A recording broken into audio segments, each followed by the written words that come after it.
Kada već govorimo o zloćudnim bolestima, još jedna novost u liječenju – ljekovite gljive. Aktivne tvari iz nekih gljiva koče rast tumorskih stanica i jačaju imunitet.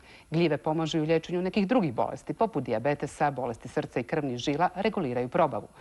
Tradicionalna medicina poznavala je njihovu ljekovitost još prije nekoliko tisuća godina, a sve je više priznaje i suvremena medicina. Prije 4 godine gospođi Mileni dijagnosticiran je karcinom dojke.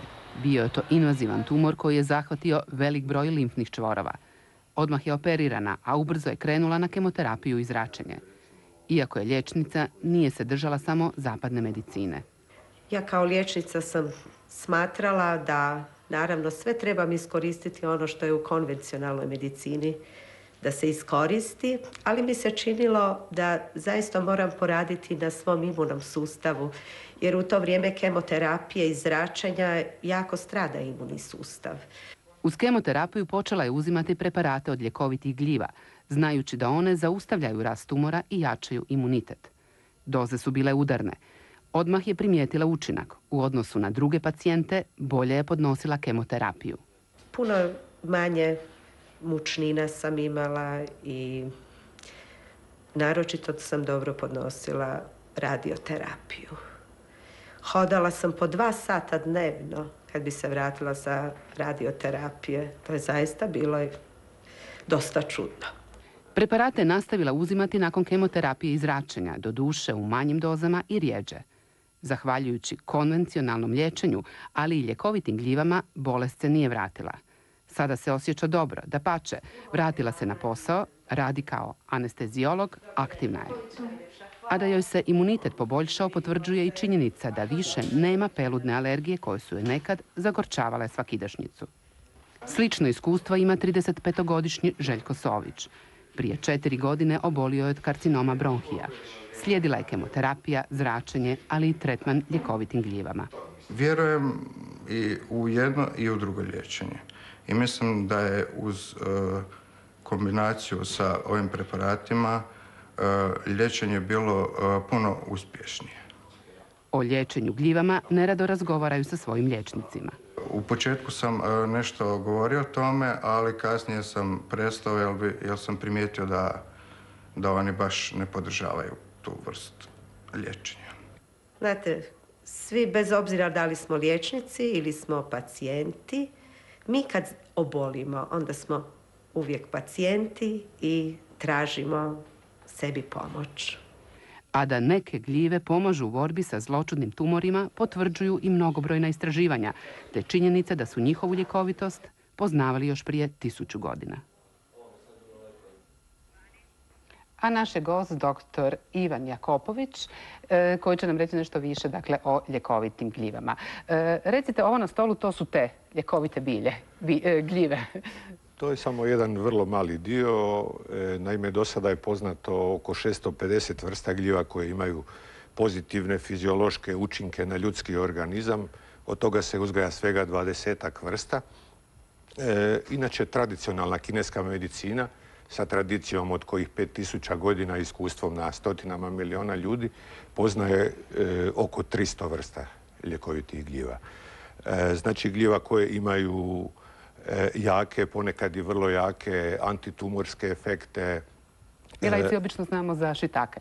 Da.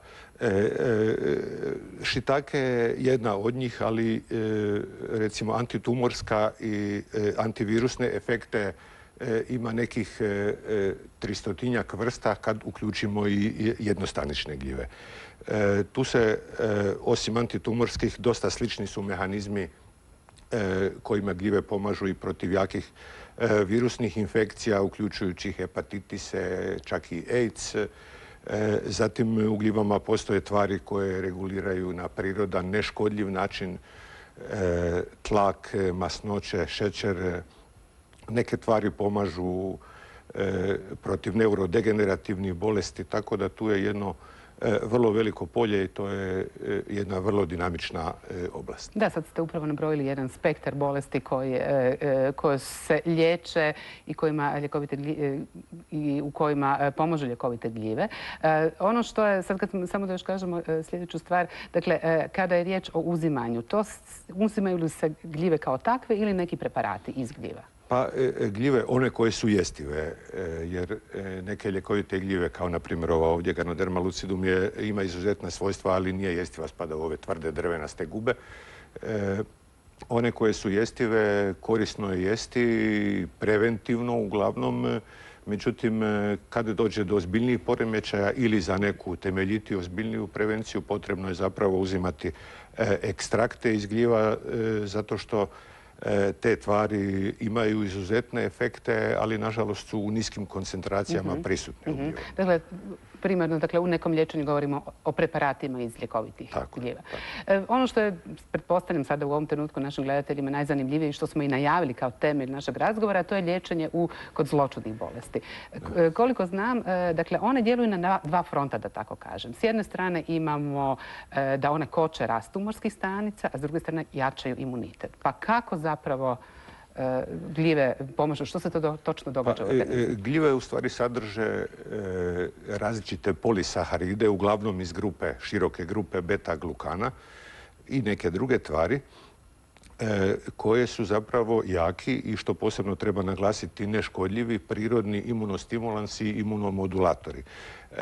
To antitumorsko djelovanje tvari iz gljiva protiv rasta malignih i benignih tumora je posredovano, nije uglavnom direktno citotoksično. Te tvari ne uništavaju u tolikoj mjeri neposredno formirane tumorske stanice, nego aktiviraju sve glavne grupe obrambenih stanica, makrofage, različite limfocite i tako dalje, povećavaju lučenje vlastitog interferona, tako da zapravo pomažu organizmu da se sam brani. Jer kao što naš glavni istraživač u naša dva projekta, profesor Jurin, običava reći, priroda je ta koja liječi, mi joj samo pomažemo u ovom slučaju.